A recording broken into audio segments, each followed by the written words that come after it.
Kiunga Hospital facing critical shortage of resources.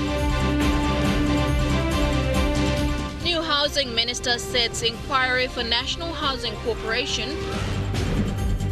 And PNG author says make reading a habit.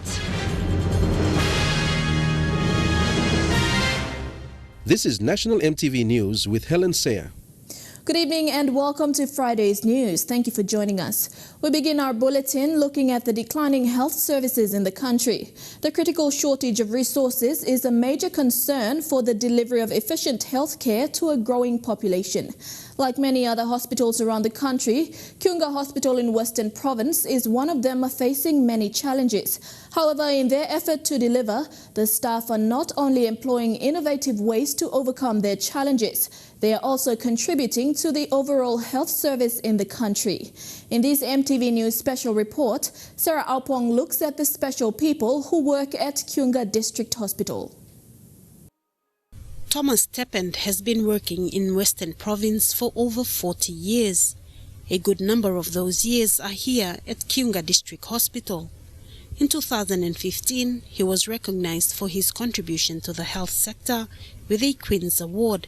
He is the Director of Nursing Services. With our health services here, the main area that I see now is, though we are densely populated, our medical care to the patients is not really acceptable to where they should be. So, meaning that we have manpower shortage, which leads to funding. So those areas that is our service does not go to the community. The hospital was built in 1981 as a government hospital. It was to cater to a small population then, but since then, while the population of Western Province and for Kiunga has grown, the hospital has not, both administratively and physically. The staff that we have on the ground were the same staff ceiling that we had for the last 20 years or so. Though we have staff that have died, we have retrenched, but there is no replacement on them. A big example would be for the drugs. At the moment, we're running very low, and it's a chronic issue. It's a vicious cycle. It keeps on going on. So the question is, where do we stop this sort of... but I think it all boils down to funding issues. So if you have funds available, then it makes it a whole lot, not easier, but at least it paves the way for us getting what we would require. While the challenges in the hospital are daunting, it is also showing the resilience of the staff who work here. Another long-serving staff is radiologist Negege Foxy Kekela. He has written a manual which will now be used to train lab assistants for rural hospitals throughout the country. 2014, I did first training for 5 students, which they graduated. Dr. Lentruth, the chief radiologist of the country, came and officiated. The hospital is a level 4 government hospital. It employs 10 community health workers and 10 nursing staff. They take care of over 700 outpatients per day and 60 inpatients. Biggest challenge here is that shortage of staff in this place. Plus, we need to have some, even HOs. We don't have HO on the ground. We are using a HO who is already waiting for his retirement, but then his entitlements are not yet done, so he's helping us as outpatient clinics every day. According to Mr. Teppend, the hospital has had no government-employed doctors since 1997. The doctors who are now working at the hospital come under the public-private partnership that involves the Octedi Development Fund and the government. This partnership began in 2010. The arrangement is managed by ABT, formerly JTA. Dr. Asail Kaptigau is the general practitioner. He started working here in 2014. But definitely has improved in terms of service delivery by having a professional dealing with specialist care. We've moved from that ground level to a level where trying to maintain standards, put it that way. So basically we've achieved quite a lot from really very poor service delivery in the past. His approach to the limited resources is, we should at least go back again and see what we have on the ground that we can utilize safely. So that comes into the limited resources and how we plan, manage. So that's basically what we've been doing. So it's very hard, very difficult, but you know, we're just struggling. His objective is to show the people of Kiunga and the Western Province that Kiunga District Hospital can deliver efficient services. With this in mind, he works hard to make sure the little they have is put to good use. Also under the Triple P arrangement, Dr. Frida Makui has been employed as the hospital's only surgeon. She began 6 months ago. It's tough because outside you have, as a surgeon, you work with a registrar and a resident. Yeah, but here it's just me alone with the HCOs and the nurses. And it's quite tough, challenging, but I enjoyed working here. It's fulfilling. It's also very satisfying when you see these people happy and going home, you know, when they receive what they... Some of them have been waiting for maybe 15, 20 years, especially this old man with big hernias and the big lumps in there, you know. Yeah, but it's very satisfying. The challenge for the hospital now is convincing the provincial government to change the hospital structure to allow for more staff. We would want at least about 10 more. So then we have at least 2 nursing offices for all our wards. At this time now we have it's about 8. So that is not, I think, good enough. The provincial government also needs to ensure that doctors who are employed under the Triple P arrangement are either absorbed into the hospital structure or permanent replacements are found before their contracts expire. Sarah Aupong, National EMTV News. A memorandum of understanding was signed today by the Registry of Political Parties and the Australian National University to improve women's leadership and political participation in the country. The 5-year program, called the Women in Leadership Support Program, is co-funded by the Australian government and will be based on extensive research by Australian and Papua New Guinean researchers on women's experience in election campaigning and electoral participation. Registrar of Political Parties Dr. Alphonse Gelu says the agreement is a long-term commitment and is vital for the development, health and wealth of the country, and that women are able to participate in leadership at all levels of decision-making. So this program is basically to assist those interested women who are thinking of taking part in the political process, especially in leadership role. The signing of the MOU basically is to set that foundation in which we will work closely with this program at the Australian National University for the next 5 years. The agreement comes after this year's election, where 167 women contested with 0 elected. This also raised many questions to whether women and their issues will be properly addressed in Parliament. The perception among Papua New Guineans, generally speaking, is that politics in PNG is a man's world. No women in Parliament means that 50% of our population are not represented. What the registry will be doing is that we'll be working closely with State Society and Governance in Melanesia program, SSGM, in mapping out various programs to help women participate in politics. As we've just learned from this election, we've lost those 3 women MPs that came in 2012. Dr. Gelu says the Commission needs more programs to support women leaders, and it's important for political parties to support women candidates. In Papua New Guinea, you will find that there are some political parties that have the capability and the capacity, while the majority of them don't. So those ones that have the capacity and the capability, those are the ones that we'll be working with in getting them to support and to promote women issues within their respective organizations. The program will be delivered by Australian and Papua New Guinean researchers who have experience with observing elections in the country. Stanley Over Jr., National EMTV News. Work has begun for the Buns to Karup Road for the Jimmy electorate in Jiwaka Province. Jimmy MP Wake Goi and Provincial Governor Dr. William Tongup pledged to work in partnership for the delivery of this project. Governor Tongup has given an excavator to the people of Jimmy to show his commitment. It was less than 5 days after being sworn in for the second term as governor for Jiwaka, Dr. William Tongup, and member for Jimmy, Wake Goi, and they were determined to get to work. Tongup, under the Provincial Support Improvement Program Fund, gave an excavator to Jimmy for roadworks there. Tongup urged the public servants at the districts and the provincial headquarters to commit their time and effort to build the province. He has strong confidence in the 3 Jiwaka MPs and the public servants to work as a team. You must work, give me work. Me not talk you in a work, but suppose you work 60 or 70%, must you work 100% now.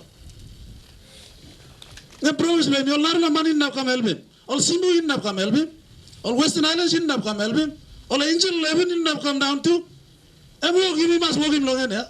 Jimmy MP Wake Goi has transported fuel drums up to Jiwaka from Goroka for the road work. Work will start with the rebuilding of bridges along the Buns to Karup and the roads in Jimmy, then to the sealing of roads. Goi also appealed to Jiwaka Provincial Government and the Correctional Service to have a rural lockup in Jimmy. With all the knowledge and wisdom that God provides to me, Nibla, by make sure that this Plakain kilometer road must seal within the next 3 years. And must come up. And must come up. Tongup said his second term in Parliament and in running the new Jiwaka province will see the 3 MPs of Jiwaka work together for the good of the people. His appeal to the people of Jiwaka is to respect the work of the government. Vasinata Yama, National EMTV News, Mount Hagen. The new Housing and Urbanization Minister, John Kaupa, has issued his first direction, and that is to put a stop on unnecessary evictions happening around the country.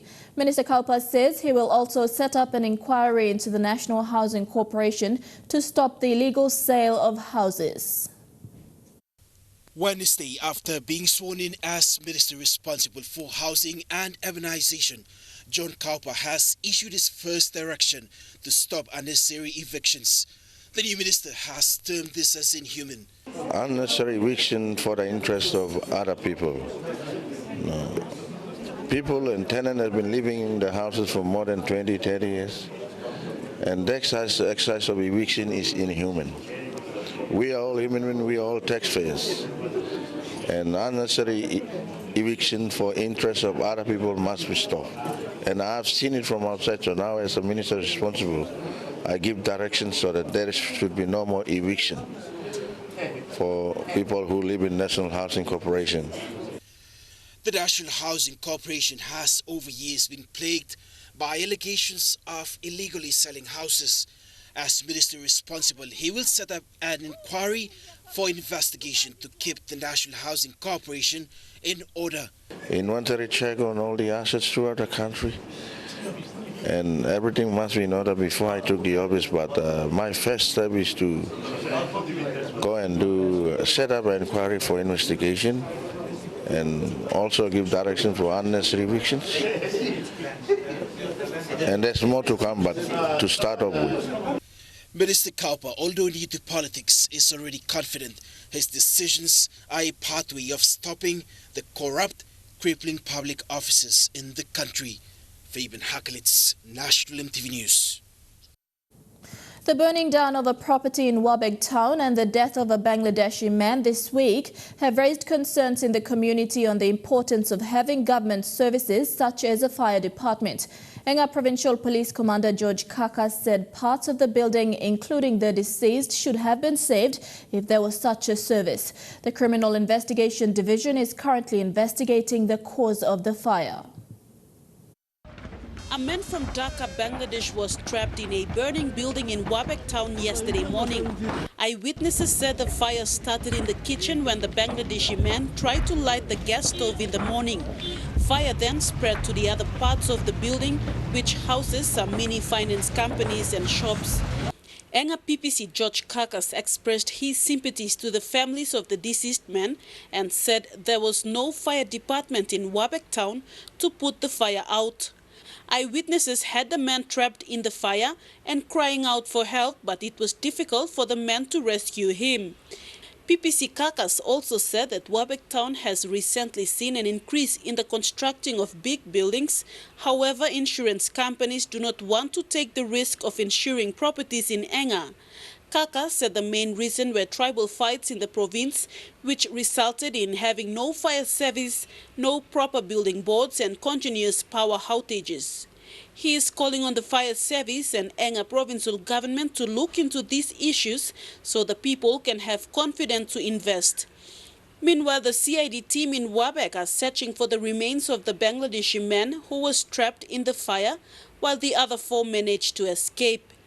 PPC Kakas warned the people of Wabek that this was not election-related, but believed to be from a faulty gas leak or defective electrical appliance. Vasinata Yama, National EMTV News, Mount Hagen. With the National Book Week ending today, a PNG author is encouraging the next generation to read every day. UPNG author and book writer Dr. Stephen Windua urged students of Kopkop College to make reading a habit. Dr. Windua was among parents and stakeholders celebrating the National Book Week in Port Moresby. Private education institution Kopkop College ended the National Book Week on a high note. UPNG writer and PNG author Dr. Windua was the guest speaker who encouraged students to develop reading as a habit. Dr. Windua says it was evident that a large number of students entering universities have poor reading skills. And usually because they don't read. So I want to encourage you this week, National Book Week, that you should go to the library and start reading. Among dramas and stage performances, Dr. Windua urged the next generation to read 2 books a week. He also encouraged students to become authors at a young age. I want to encourage you young kids also to start writing. Some of your kids are very talented. Kopkop College also had its first open day today with parents and sponsors visiting their children in their respective classes. However, teachers were relieved for today with students showcasing their lessons to parents. The key message ending the National Book Week was to encourage reading and make reading a habit. 'Cause this book's gonna be a good book. 'Cause this book's gonna be a good book to read. Jacob Harvey Jr., National EMTV News. The new National Planning and Monitoring Minister Richard Maru was given a warm welcome by the management and staff of the National Planning Department and its project units. When welcoming the minister, Department Secretary Hakawa Harry said the department had over 180 staff members who are looking forward to his leadership. Minister Maru said the National Planning Department was the nerve center of the country and reminded the staff that they had an enormous responsibility to plan well, implement these plans and deliver results. This was an introductory meeting between the staff and the new minister. Secretary Harry said the Alotawa Code 2 lists 5 action items that the department is responsible for. These are population, economic growth, informal sector, effective planning and management of the economy, and establishment of the National Data Collection Center. The Secretary said the department has already commenced work on all these agendas. We are here, Minister, to work with you and to work with the current O'Neill able government for the betterment of our country. Thank you. Minister Maru, in his usual no-nonsense fashion, made his expectations known and what he planned to do as the new planning minister going forward. So my message to planning is that culture must change. We rock up at 8 o'clock. We must be a competent organization. There should be no corruption in this place, from the minister down to everyone. Everything must be transparent, all our processes. Clean up our name. This is the nerve center of this country. Let's look at the plans, aligning to Alatau, the Alatau Code number 2, Vision 2050, and ensure we work towards growing the economy first, so we can fund many of the programs that we really want to fund going forward. Minister Maru also said he looked forward to restoring value back to the department by ensuring results are achieved. So I really want to change the image of this department secretary. I'm here to work with all of you. I want results. I'm really focused.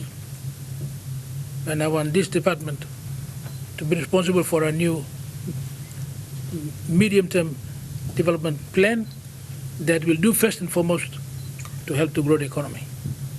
Deli Waigeno, National, EMTV News. In the news ahead, Electoral Commissioner demanded a response. That story and more when we come back.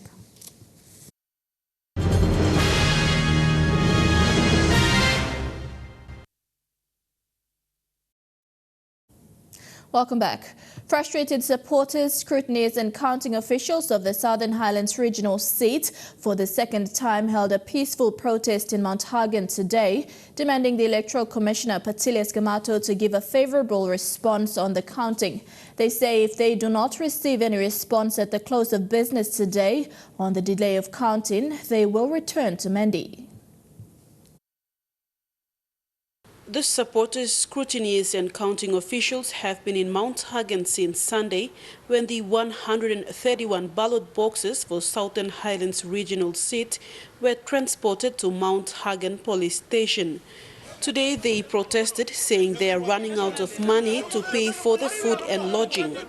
They are demanding the Electoral Commissioner, Patilias Gamato, makes a decision to allow the boxes to be counted in Mount Hagen, or they will leave the city and return to Mendi. One plus something come out of Mount Hagen, Beglo Southern Highlands province, where oil na gas in Southern Highlands.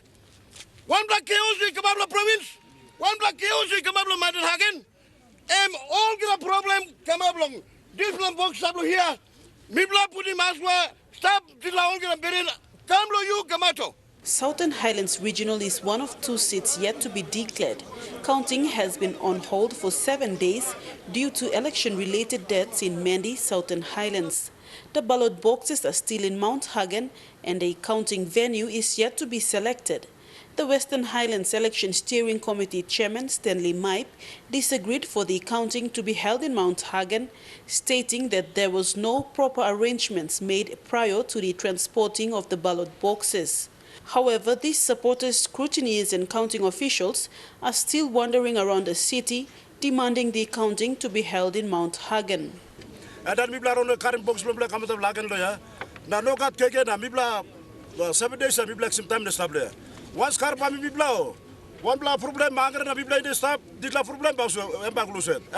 General Grand Chief Sir Bob Dadai today received a wreath for Chimbu Provincial Electorate. Deputy Electoral Commissioner John Kalamoro, when handing the wreath, says counting venue for ballot boxes for the Southern Highlands Provincial seat has now been moved from Mount Hagen to Goroka in Eastern Highlands Province. We thought that it will be counted, but then it's almost a week now and we are still suffering. So we appeal to you, Commissioner, to at least fast track the counting.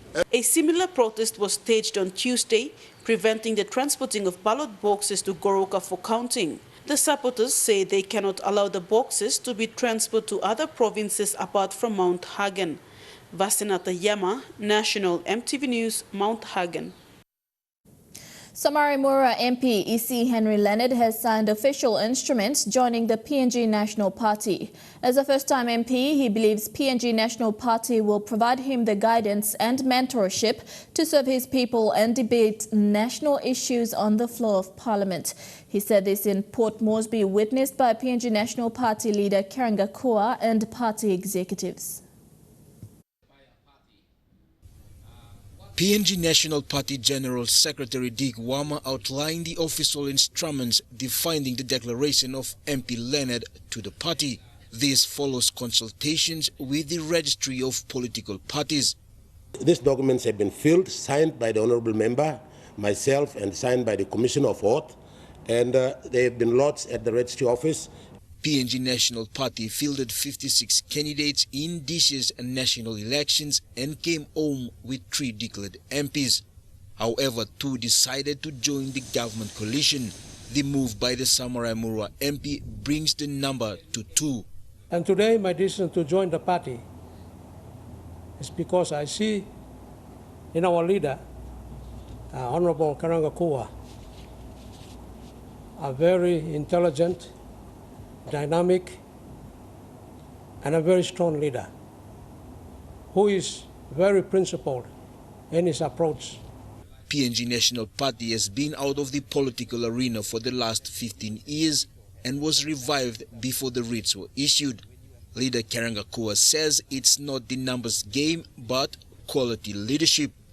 And the fact that he's made a very courageous decision to join a small party that is positioned in the opposition has to take a lot of courage.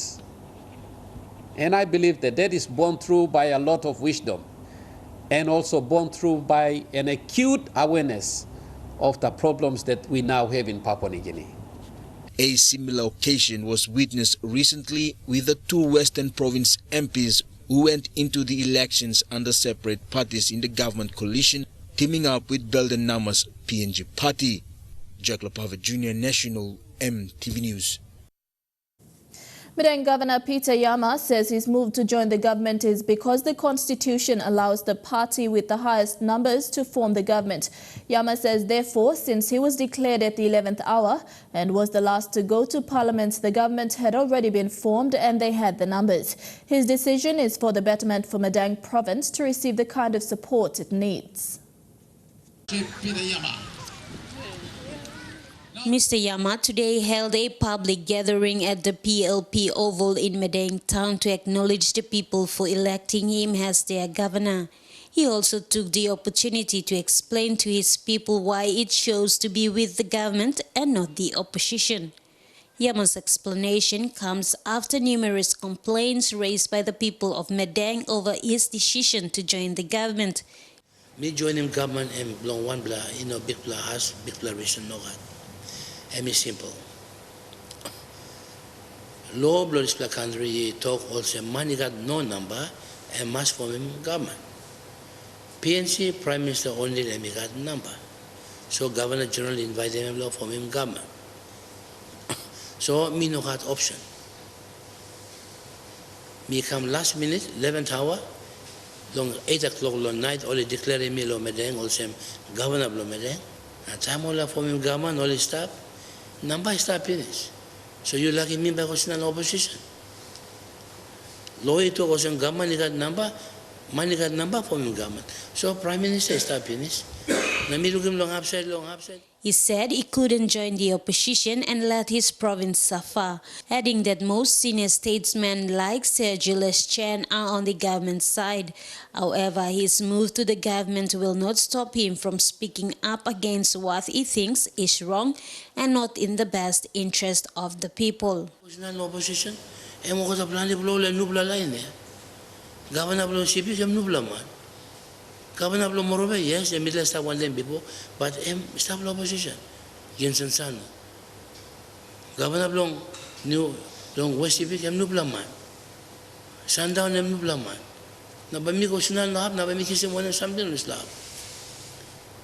And by government, because more than money like giving me, all by kissing and giving me Highlands or giving me Highlands or Narabla Volto, Momas or La Plain politics, popular governor by kissing like long kissing the way you may look at more. All by cutting Mokota road long kissing money, now people blooming by Saba.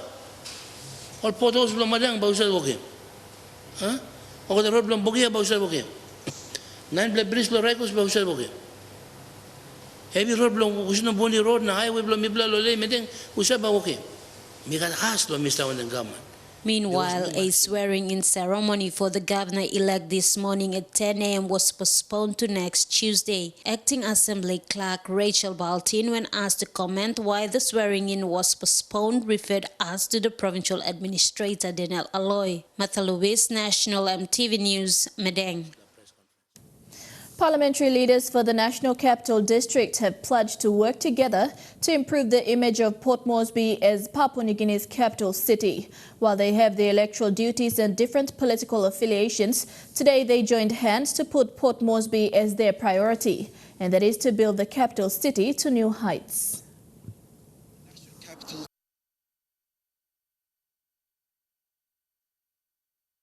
MP and a commissioner of National Capital District Commission. 3 parliamentary leaders today took their oath of office and dedication of loyalty as commissioners and ex officio members of the National Capital District Commission. Moresby Northwest MP Sir Makira Morauta, Moresby Northeast MP John Kaupa and Moresby South MP Justin Tachenko were sworn into public office before Senior Magistrate Tracy Ganai. The swearing-in took place at the Stanley Hotel in Port Moresby. And so you repeat after me and say, "So God help me." So God help me. So God help me. NCD Governor Pois Paco, while congratulating the new MPs, also challenged them to align their electoral plans to build the capital city to new heights. Paco said it's a start of a journey and leaders must put aside their political differences. And what I want us to do as a team, we must work as a team. Whatever our political affiliation, we must put it aside. The city, our people here are bigger than all of us. So we must put our differences aside, whatever is there. I hope there's none, that we are going to put our city our priority. All you 3 open members, we must put it as our priority. The settlement, we must convert them now to become Sabah. We must. That means providing the basic amenities, roads, drainage, water, storage, lights, everything, and helping them to build better homes, affordable homes, decent homes. Some might build palaces and penthouses, but at least they have a decent house in which they can raise their family and the children can grow up as children. 2 immediate plans for NCD is to convert settlements to suburbs and modernize the Motu and Koitabu villages. This was supported by the MPs for NCD. Very important, and that will really make a change, because once someone has ownership of something, they'll develop it, they will enhance it, they'll look after it, and gives them some security. And I think that's what we all need. And that's what all our Papua New Guineans in the city need too, is that security, and then that we have a better, safer, and more wonderful city to live in. National politics, national issue that we might have in affiliation of party, let's put it aside. We must all work together for the interest of National Capital District. Remember, I live in a city for more than 40 years. I have seen what's going out, what's coming in, and I think perfectly I fit in very well with my honorable and powerful governor, Sir Makira Morauta, and my brother, Honorable Minister for Lands. Thank you. The NCD political leaders said to implement the priority areas and are to continue to deliver to the people. Fabian Haklitz, National EMTV News. Secretary of the Personnel Management Department, John Kali, has clarified recent statements made by the duly elected provincial governors and their open MPs on the appointments of provincial administrators.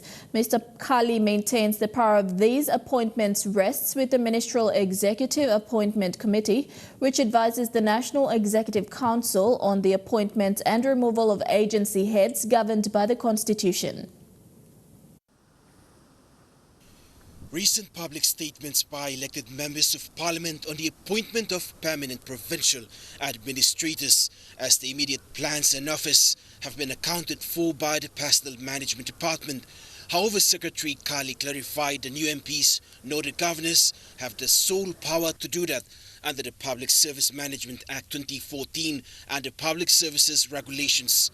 Mr. Kali pointed out that the appointment of a provincial administrator is made on merit through a proper legal process. It involves the Personnel Management Department Secretary, the Governor, the Public Service Minister, the National Executive Council and the Head of State. Kali said the same process applies with the suspensions and terminations. He made it clear that the Governor and his Provincial Executive Council can only recommend applicants but don't have the power solely as such. The powers rest with the Ministerial Executive Appointment Committee and the Head of State. Secretary Kali says the Personnel Management Department is solely responsible for advising the Ministerial Executive Appointment Committee and for coordinating processes under the Public Service Management Act and the Public Services Regulations. Fabian Hakelitz, National EMTV News.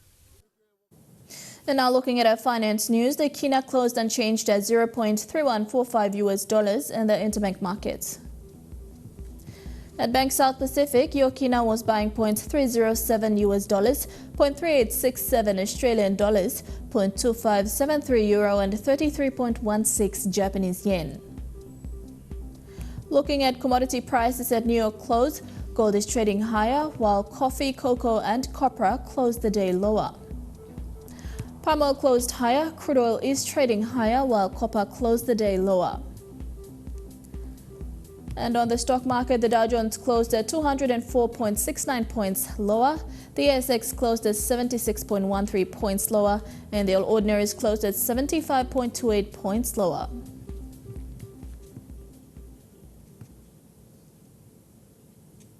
National EMTV News will be back with more after the break. Stay tuned.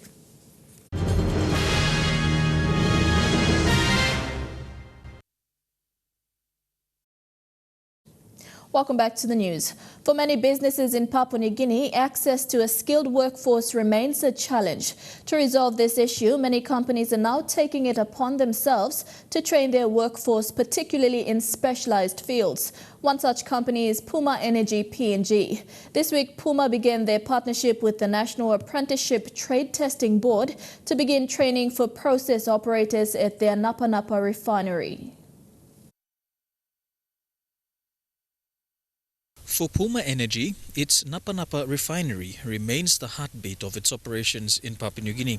It is from this facility that the various fuel and gas products are manufactured and sent across the country.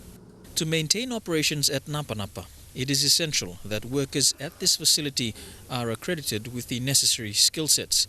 It is for this reason that Puma Energy has reached out to the National Apprenticeship Trade Testing Board to form a partnership in training for its process operators. It shows a huge emphasis on how we are going to develop our people and grow our people and ensure that our future is secure as an organisation. It's because the role of developing this apprenticeship scheme, which has been worked very, very closely with NATTB, is to ensure we turn out quality, qualified people. So we will only be looking to keep the best of the best all the way through. Congratulations to our apprentices, to our operators. We're proud of you for taking this first step. Acknowledge the support of management, the production team, the operations team. Take this on with both hands and move forward.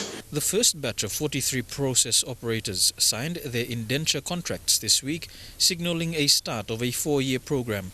According to the NATTB, this will ensure that the operators are certified to standards that are recognized globally. This is the apprentice program. The duration of the program is 4 years. After 4 years, the apprentice has to receive a completion of apprenticeship certificate, which is recognized as tradesman certificate.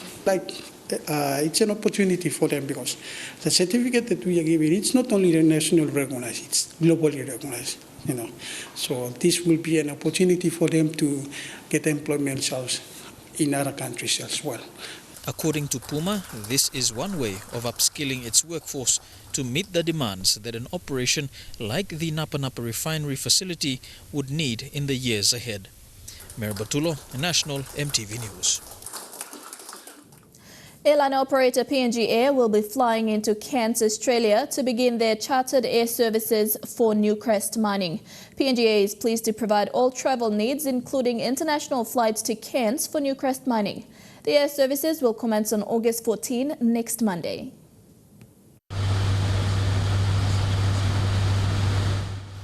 PNG Air's flight services commences to Cairns next Monday, August 14, as part of an air service charter for Newcrest Mining.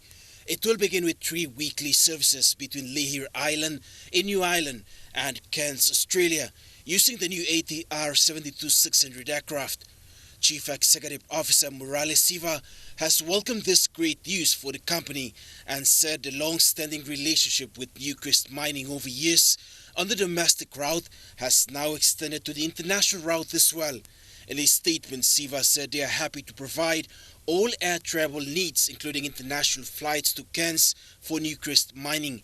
He said PNG Air will continue to support many and the largest mining and resource companies. Meanwhile, PNG Air is also looking to resume scheduled passenger services to Cairns in future. Work on the scheduled passenger services from PNG to Indonesia is well on track. Fabian Hakelitz, National EMTV News. Chukai Sports is next. PNG Bodybuilding Federation ready for the South Pacific Bodybuilding Championships. I'll be back with the details.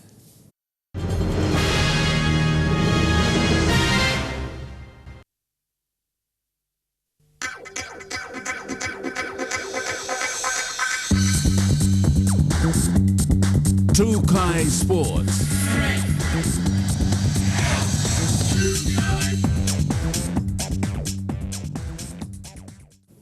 Welcome to Chukai Sports. The PNG Bodybuilding Federation has named their team to take part in the 2017 South Pacific Bodybuilding Championships. The championships will be held in Solomon Islands on the 26th to the 29th of October. 20 bodybuilders were selected from the national championships, which was held in Goroka in June. PNG has been a strong contender at the South Pacific Bodybuilding Championships over the years. PNG Bodybuilding Federation Vice President Jacob Combe says they are confident the team will do well at the championships. PNG used to be a very strong competitor in any of the South Pacific Games, and we normally bring a lot of medals, golds especially. And this time I have a strong belief in my boys and girls. I hope we will have a very good challenge. They will face stiff competition from the Pacific Island rivals Solomon Islands, Tahiti and Samoa. I think they will give us good challenge, but my boys, I know they will beat them. The selected bodybuilders are scattered around the country and are doing their own training in their respective provinces. We have training squads. The athletes, they are not in one place, but they are all over PNG. But we have contacts on the ground. We are monitoring them. Funding has been a problem for the PNG Bodybuilding Federation.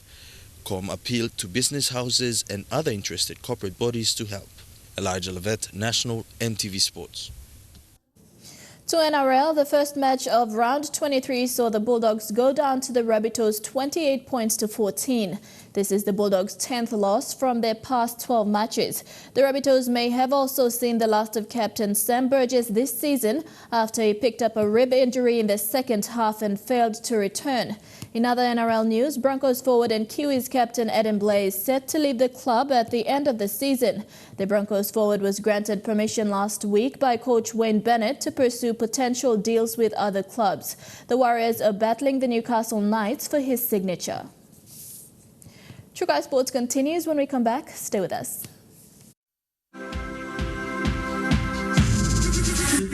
Chukai Sports. Welcome back to Chukai Sports. The Be The Influence Team Leaders Workshop commenced with the training of trainers today at the Tarama Aquatic and Indoor Centre in Port Moresby. The meeting was facilitated by International University Sports Federation Oceania and Continental Manager Donna Spathman. The first part of the Be The Influence program got underway today with Australian University Sports Education, Training and Risk General Manager Donna Spathman facilitating the workshop. So I work for Australian University Sport, and we've developed the Be The Influence program, which we deliver to university students all around Australia.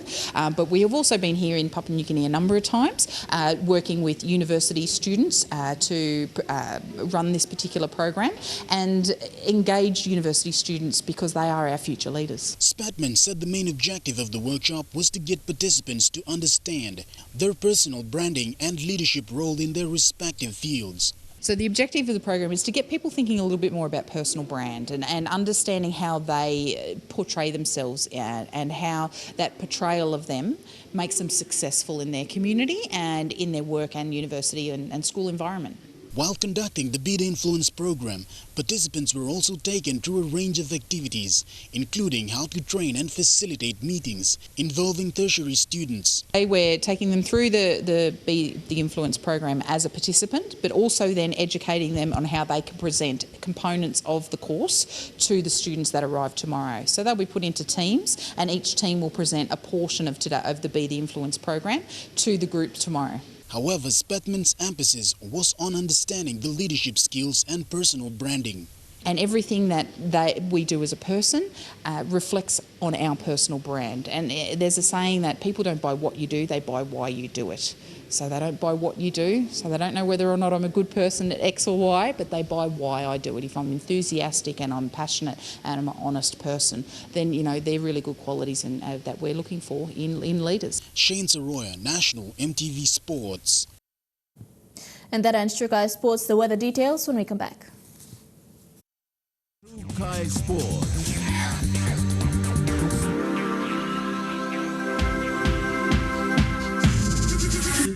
True Kai Sports.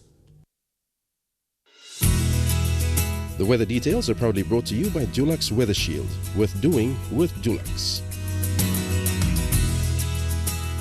Looking at the weather forecast in the Highlands region only, rain drizzle tonight, then early morning fog developing in all main centres.